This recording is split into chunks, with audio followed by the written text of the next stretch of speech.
Bonjour à tous. Aujourd'hui, une petite équation irrationnelle avec la présence de deux racines carrées. Alors, une équation irrationnelle, c'est une équation dans laquelle l'inconnu, la variable, apparaît sous des racines carrées, comme c'est le cas ici. Alors, le raisonnement ici qu'on va utiliser, c'est un raisonnement par implication. Donc, si x est solution, hein, on va supposer qu'il y ait des solutions, hein, alors on a le droit de mettre au carré.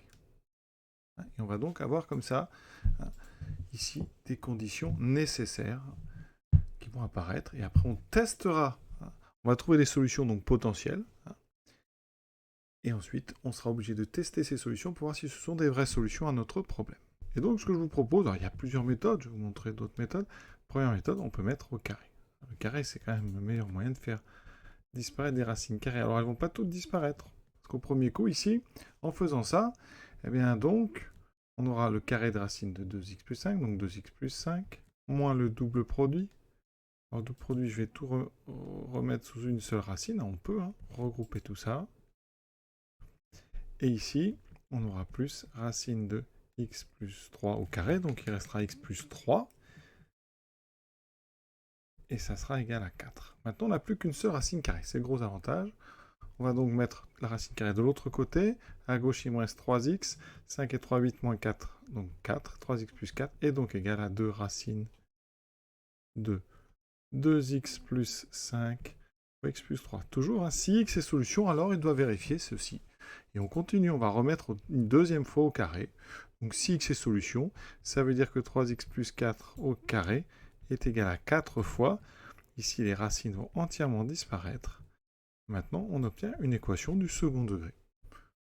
Donc on développe 9x2, 24x plus 16 égale, alors 2x carré fois 4, 8x2. Ensuite, dx, on en a 6 et 5, 11 fois 4, 44x. 3 fois 5, 15 fois 4, 60. Donc, si x est solution, eh bien x2 moins 20x.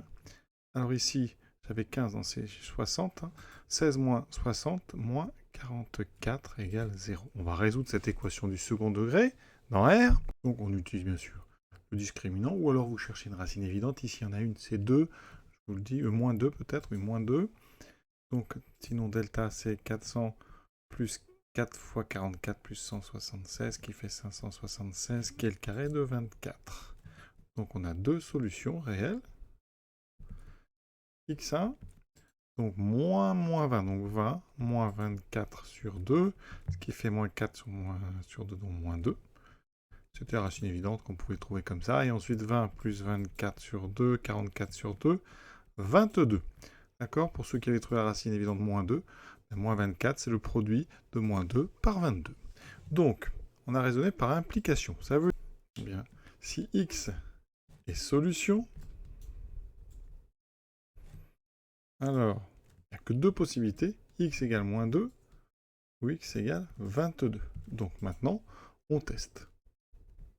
Autrement dit, est-ce que moins 2 et 22 sont solutions? Je regarde là-haut.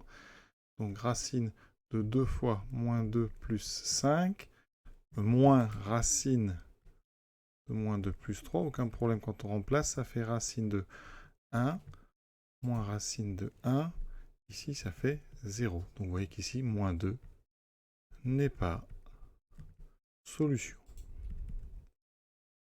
On fait pareil avec 22, racine de 2 fois 22 plus 5, moins racine de 22 plus 3, ça fait ici 44 et 5, 49, donc 7, moins 5 égale à 2, donc effectivement 22 est solution. Donc, les deux solutions potentielles étaient moins 2 et 22. Moins 2 n'est pas solution, 22 est solution, donc on a terminé. Il y a une seule solution au problème. Il y a une seule. Donc une solution unique qui est x égale 22. Donc s égale 22. On vérifie sur GeoGebra. J'ai tracé envers la courbe de la fonction d'expression racine de 2x plus 5 moins racine x plus 3. Vous voyez, en rouge, la courbe de la fonction f de x égale 2. Donc on voit bien qu'ici, les deux courbes se coupent en un unique point qui a pour abscisse 22. Donc ça corrobore ce qu'on a fait dans notre exercice. Donc le raisonnement que j'ai utilisé ici, c'est ce qu'on appelle un raisonnement par implication. Hein. Autrement dit, on peut appeler ça analyse-synthèse. On réduit le champ des solutions. Ici, on n'a trouvé que 2 solutions possibles, moins 2 et 22. Et ensuite, dans la synthèse, dans le bilan, on teste nos 2 solutions, qui sont pour l'instant des solutions potentielles. Et il y en a une qui se concrétise et qui est une solution. C'est 22, l'autre est à éliminer. Exercice terminé. À très bientôt.